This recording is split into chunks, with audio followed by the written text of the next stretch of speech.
Euh, Aujourd'hui, les limites de la blockchain sont encore, pour maintenir ce côté sécurisé, décentralisé, on a dû jusqu'aujourd'hui sacrifier ce qu'on appelle la scalabilité.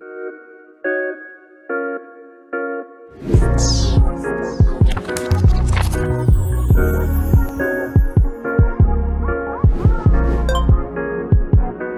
faut savoir que une blockchain comme Bitcoin ne peut valider que 7 transactions à peu près par seconde. Je crois que Ethereum, c'est à peu près 15 transactions.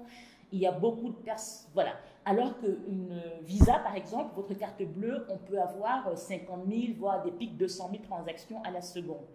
Donc évidemment, pour une adoption massive, on voit mal comment on pourrait servir les milliards de populations dans le monde sur un système de transactions qui est limité à moins d'une dizaine de transactions par seconde. Donc ça, c'est la première limitation de la blockchain.